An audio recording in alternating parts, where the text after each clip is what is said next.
こんにちは。お元気ですか？今日は4月の11日の土曜日ですね。小春日和って感じですよね、最近は。最近私はとにかく毎日食べることが楽しみですね。とにかく今日一日朝起きたら何食べて喜ぼうかなみたいな感じなんですけれども。特別なものは食べてなくて、私ちょっとね、料理作るのがめんどくさいっていうのもあるので、自分で凝った料理作らないんですよね。なのでね、ついついお菓子とかね、が楽しみになっちゃうんですけれども、度を越して食べ過ぎないようにはしたいなって思ってます。昨日はね、キャラメルコーンの、ショコラ味チョコみたいな、ショコラだったかな、茶色いやつね。キャラメルコーンの多分ショコラ味を買ってきて食べたんですけど、なんかね、ここ数年私キャラメルコーンがすごい好きなんですよね。子供の頃はね、そこまでキャラメルコーン好きではなかったんですけど、チーズビットとかね、ああいう味が好きだったんですけども、なんかね、最近はキャラメルコーンが好きなんですよね。ちょっと油っぽくってシュワッとした感じ、あれがね、なんか好きみたいです。私もともとね、脂っこいものを、子供の頃からあまり好きではなかったんですよね。で、お肉自体も、子供の頃はね、加工肉は食べれたけど、あんまり肉みたいなね、肉を焼いたものとかそういうのは苦手で、でも大人になるにつれて、お肉も全然余裕で美味しく食べれるようになったんですけれども、それでもね、何食べたいって聞かれた時にね、絶対に肉っていうことになる時はなかったですね。普通に炭水化物とか好きだったんで、パスタとかピザとか、あとは和食ですね、普通に。なので結構普通の居酒屋とかが好きでしたね。いろんなものが食べれて。そうそう。だからね、若い時も焼肉食べたいって思う日は、その日本当に朝から晩まですごく運動して消耗した日とかは、ちょっと今日は焼肉でもいいかもなって思うっていう時がありましたけれども、何食べに行きたいって聞かれた時に、焼肉って答えた記憶は今までの人生で一度もないかもしれないです。だからよくね、会社員時代とかも、みんなでご飯食べに行こうって言ってね、上司が出してくれる時とかもね、何食べたいって聞かれると、結構ね、周りのみんなは、女の子とかでもね、肉食べたいっていう人多かったんですよね。だから、みんな、みんなっていうか全体的に肉っていうのはやっぱ、人気がある食べ物なんだろうな、なんて思ったりとかしました。私はね、魚とかの方が食べたいなっていうと、外食だとね、お寿司になっちゃうんですよね。だから、あんまり焼き魚とか煮魚食べるところっていうとね、みんなでバーって食べに行くところだと意外とちょっと少ないっていうのがありますよね。ちょっと話がそれちゃったんですけども、とにかく、キャラメル、キャラメルコーンがね、昨日美味しかったなっていう感じで、今日はね、ごませんべい買ってきて、せんべい食べてたんですけど、もうね、毎日何かしら一つはお菓子買ってきて食べちゃうなと思って、良くないなと思うんですけれども、お菓子じゃなかったとしても、さつまいもとかね、そういうのを食べたりして、糖質過多には絶対になってますね。でも生きてる中で食べることと漫画読むことが今の楽しみなのでね、ちょっとね、ちょっとやばいなっていうのは思ってます。ちょっと食べ過ぎちゃってやばいなっていうのはね。結構ね、仕事が忙しかったりとか、それにすごく集中したりとかすると、痩せたりとかするんですよね。痩せるまではいかなくとも、じっと座って運動してなくても太んなかったりとかはするんですよね。やっぱりちょっとリラックスしてたりとか、遊んでる漫画読んだりとか YouTube 見てる時って、そのお供としてお菓子とか食べちゃったりとかするじゃないですか。ほっとしたいっていう気持ちをリラックスさせたいっていう意味での、私はね、ホット食いっていつも自分の中で呼んでるんですけども、なんかお腹減ってなくてもこう例えば会社から帰ってきて家に着いてホッとすると、そのよりホッとしたくてなんか食べるっていうのをセットにしたくなるんですよね。その時お茶とかでもホッとするじゃんって思うかもしれないんですけども、多分ねちょっと食べたりとか特に甘いもの食べたりとかするとこう血糖値がバーッと上がったりとかして、それもねちょっとホッとする一因になってるような気がするんですよね。こう自分の中でこう落ち着くというかね、なんかだから本当はねあんま空腹でこうGI 値の高いものをバーンって甘いものとかバーンって入れるのは良くないんですけれども、なんかねこうしたくなっちゃうっていうのはあるんですよね。そうそう、とにかくね最近毎日おやつお菓子的なものを食べちゃうからね、やばいなって思ってるのと、あとズボンがちょっときつくて、春先になって履くズボンがどれもきつくて、それで今日ちょっとスーパー行く時とかもねきついからこう嫌だなと思ってちょっとブカッとしたデザインのこうズボンとかに履き替えたんですけども、上と下の組み合わせとかがね最悪でね、ものすっごいダサい感じだったんですけども、もうどうでもいいやと思ってそのダサい服のままこうスーパーに行ったんですけども、ただねこうダサい服着てるとね、ダサいっていうか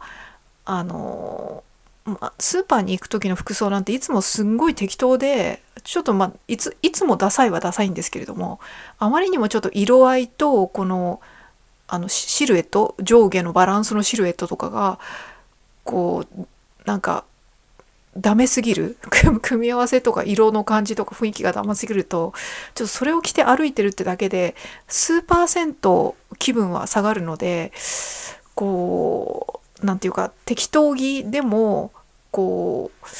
うなんていうのかな、そういうあまりにもちょっとやべえなこれっていうので歩きたくないなっていうふうには思いましたね。でこう自分で洋服を選ぶんじゃなくて、その体型のせいで洋服に選ばされてしまうっていうのはね、それはそれでストレスなので、なんかもうちょっと言葉が出ないんですけど、今どうしようかなって感じ。なんか今そんな頑張って痩せるのが今ねあんまそういう気になれないんですよね。食べるのが何より楽しみなので。でもこう私の場合はね1ヶ月でガクンと落とすとかそういう激しいダイエットとかは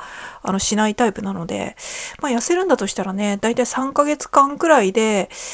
このきついズボンがそこそこ履けるようになって半年ぐらいで元に戻るとかね、そういうイメージなんでね、いつもちょっと戻していきたいかなとは思いますね。夏になるにつれ自然にちょっとはね季節柄減っていくはずですけれども、やっぱりねこう40代になったぐらいからどんどんその痩せなくなってきたっていうのがあるので、何かしらちょっとプラスアルファで意識しないと痩せないかもなーなんて思っちゃったりとかしてますね。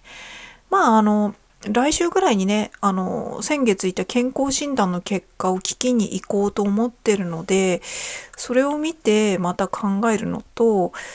そのね病院に行ったついでに帰り道にね島村があるので、そこでねちょっとブカブカっとしたズボンをねもう一個調達してこようかななんて思ったりとかしてます。そんな感じでキャラメルコーン美味しかったなっていう感じですね。あと最近ね暖かかったんでね、一昨日ねレッグウォーマーを洗いましたね。レッグウォーマーっていうか一番寒い真冬に使う極暖のモフモフのレッグウォーマーを2つ洗ったんですね。すごいモフモフだからそんなにちょくちょく洗わないんですよ。別に直接こう肌につけてるわけでもないし、そのモフモフの極暖のレッグウォーマーを2つを交互につけてる感じなんですけれども、もうねさすがに暖かくなってきたのでちょっと薄めのレッグウォーマーで最近は大丈夫になってきたんで洗ったりとかしましたね。この時期になってくるとね、そういうセーターとかね、もう冬物でもう着ないなとか、あとこう厚めのマフラーとかね、そういうものとかをエマールとかで洗って、衣替えとしてね、タンスにまた戻すっていう作業をしてくる時期だったりとかしますね。あとニット帽とかね、アームウォーマーとかもこう毛糸素材のものいくつかあるんで、ちょっとめんどくさいんですけども、それもね、またちょっとずつ洗っていかなきゃかななんて思ったりします。そうだそうだ、島村で思い出したんですけれども、なんか私こう今くらいの時期だと長袖の T シャツとか着るじゃないですか。でなんかこう肌着としても結構着ますよね。長袖の T シャツとかって家着とか肌着の代わりに。でそれがねもう何年も前からね新しくこう家着として新調したいなと思ってたんですけど、そもそも家から出歩かないので買いに行く機会がないんですよね。だからユニクロとか無印とかに行くとね一番いいんですけども、歩いて行けるところに範囲にそれらないし、せいぜいね来週行く島村でそれも見つけたいなとは思うんですけれども、結構ねすんごいシンプルなこうコットンとかの長袖 T シャツ、若干化繊が入っててもいいんですけども、そういうやつってこのベーシックなタイプってやっぱりこうユニクロとか無印が便利じゃないですか。絶対置いてあるし、そうそうこうベーシック中のベーシックみたいのが欲しいので、サイズもねたくさんあるしね。そうそう。だけど島村にもなくはないけど多分ね、でも島村って結構こうなんていうかそういうのよりなんか店舗によってこういろんなのが売ってるのが特徴なんで、気に入ったのはないかもなーなんて思ったりとかしてるんですよね。こう今着てるねそのインナーとか肌着の代わりとしてきてる長袖 T シャツがだいたい黒が多いんですけども、それがねもう何年も何年も使いすぎてもうちょっと薄くなってきちゃってるんですよね。生地が薄くなってきちゃったりとか、あとはちょっと伸びてきちゃったりとか、明らかにもうこれ捨てるレベルでしょっていうやつとかもあって、ただね新しいの買ってないからなかなか捨てれないんですよね。だからねただちょっとねそうやって劣化してきても黒って近づかないと分かんないっていうのがあるじゃないですか。あとその T シャツ1枚で外に出るっていうよりも、外に出るときはその上に羽織っちゃうから見れないっていうのもあって、だから肌着の代わりとして着てる黒の長袖 T シャツはもうヨレヨレのボロボロでもね別に平気は平気なんですけど、ちょっとね新しいの欲しいななんて思ったりとかしてますね。うん。そんな感じですかね最近。あとスーパーとか買い物に行くとね最近暖かくなってきたんで、ちょっとねビール売り場とかをねちょっとチェックしちゃいますよね。まだ買ってないんですけれども、ちょっとそろそろビール飲みたいかなって思ったりしますね。こうお菓子買ったついでにビール1本買って、ちょっと今日はお菓子と一緒にビール飲んじゃおっかなみたいなねそういうのがねたまにあってもいいかなって思いますね。私はコーヒーと違ってねビールは別にそんなにいつもなくてもいいタイプで、たまに本当にたまに気が向いたら飲むくらいで全然 OK なんで、別に飲まなきゃ飲まないで全然辛くないというか、そんな感じですね。だから本当にもう冬の間はもう一切お酒飲んでなかったですし、私の場合外にね出歩かないので、お酒飲むとしたら自分家で飲むパターンしかないので、わざわざね自分家で飲むために買うことはないですね。もし誰かと外に出かけて飲みに行くとかね、そういう予定が入ったなら、それってどっちかというとお酒を飲むっていうよりも飲み会に参加するっていうのが目的で行くわけで、そうそう、お酒が好きだから行くっていう感じではないですよね。お酒も好きは好きなんですけどねそんな感じで、自分で家でね飲むためのビールは夏とかだったらねたまに飲みますけどね。どうだろう。でも私今1年のうちビールを飲むのは、ビール以外にもお酒ありますけど、ビールしか飲まないので、最近自分家ではね、あの多分5本くらいなんじゃないかなって思いますね。年間で3号缶を5本くらい。そんな感じですね。でも暖かくなってきたからね、ちょっとビールたまには飲みたいなっていうのと、あともしね、新商品とかあったら、ちょっと、これどんな味なんだろうと思ってね、買いたくなっちゃったりとかしますよね。そうそう、そんなことを思った最近なんですけど、そうそう、なんとなくね、話全然変わるんですけど、最近ちょっと、これどうしようかなって思ってることがあって、ちょっとしたことなんですけれども、神社とかね、行った時に、たまにお守り買ったりとかするじゃないですか。私はね、基本的にはもう買わないんですけれども、すんごい昔、10年以上前とかね、20年前とかね、そういう時に買ったお守りがね、ちゃんと返せればいいんだけど、なかなか返せなくて溜まってきちゃってんですよね。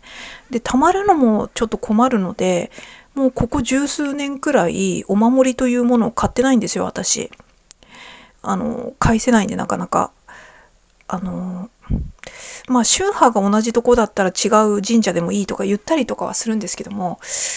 何気に私ね、あんまり神社とか行かないタイプなんですよ。はっきり言っちゃえば、神社とかにこう言ってしまうとちょっと語弊があるかもしれないんですけど、あまり興味がないというかすごくなんていうのかな、行ってみたら清々しいとか、誘われたら全然行きたいとかね、そういうのはあるんですけども、自分から進んで神社に行こうとかね、そういうのはあまりなくて、そうそう、ただね、その土地の神様みたいなものにちょっと心の中で手を合わせるような気持ちは常に持っているんですけれども、全然神社じゃない自然の中とかでもそういう気持ちになったりとかするんですけれども、そうそう、とにかく私はあまり神社に行かないタイプなんですが、この一昨年のお正月あたりにね、知り合いにね、お守りをいただいたんですよね。で、私が今住んでるところに引っ越してきて、5年ちょっとなんですけども、その引っ越してきて、知り合いといえばね、フィットネスクラブにね、ちょっとスポーツジムにね、行ってた時期がありまして、もう辞めて結構経つんですけれども、その時に知り合った人がね、私にこのお正月だからってことでお守りを買ってきてくださったんですね。私以外にもちょっと数人にそのジムの講師の人とかにね、買ってきてくださったみたいですけれども、で、ありがとうございますって言ってもらったんですけれども、そこまでその人とめちゃめちゃ仲いいわけじゃなかったし、で、なんだろう、そのお守りはなんだっけな、家内安全じゃなくて、とにかく特に何かに特化したやつじゃなくて、全体的なお守りみたいなあれ一番普通なのって家内安全でしたっけ。いいや、とにかくそういうお守りをいただいて、すごくありがたくはあったんですけども、もらっちゃったらそのね、この1年とかね経った後にそれを自分でまた返しに行かなきゃなんないじゃないですか。で、もらったお守りはその地域の神社のお守りだったんで、もう全然自分でも行けるんですけども、ぶっちゃけちょっとめんどくさいなって思ってしまっているんですよね。だから特別できたらもらいたくなかったなというか、そんなに私この神社でお参りするタイプでもないし、行ったとしてもお守りは買わないタイプなのに、もらってしまったからにはきちんとそこの神社さんにお返ししなければならないな、ありがとうございますっていうふうにお返ししなければならないななんて思って、でも実際ね、そのお守りをいただいて、少なからず神社の神様が1年間守ってくださったのであればとてもありがたいんですけれども、ただその神社の神様もね、私のことなんか知らんよっていう感じで、ただお守りがねそこに私の手に渡っただけみたいな感じなんだと思うんですけれどもまあちょっとなんかもう話がわけわかんなくなってきちゃったんですけど、とにかくお守りもらうのってすごく困るなと思って、お守り欲しいんだったら自分できちんとその神社さんに行ってしっかりとなんか心の中できちんとご挨拶をして、でなんていうかこういう気持ちでございますので1年間お守りくださいみたいな、少なからずそういう感じでね、自分もねその分こういう決意表明とか、このように自分もきちんと生きますのでみたいなことを言うべきだと思うので、ちょっと人からもらうとちょっと困っちゃうなっていうのはありますね。ただ自分がね何かすごく仕事とか何かの任務とかでねすごく危険な地域に行くとか、あとは例えば妊娠して子供を出産するとか、間違いなく何かちょっと大一番がある時というかね、ちょっと危険が伴う時とかね、大変な時とかはね、本当に自分の大事な友人とかがね、本当にその神社さんとかにね心を込めてお祈りをしてくれて、それをその自分の気持ちとともにお守りを渡すとかね、そういうのは全然ありがたいし、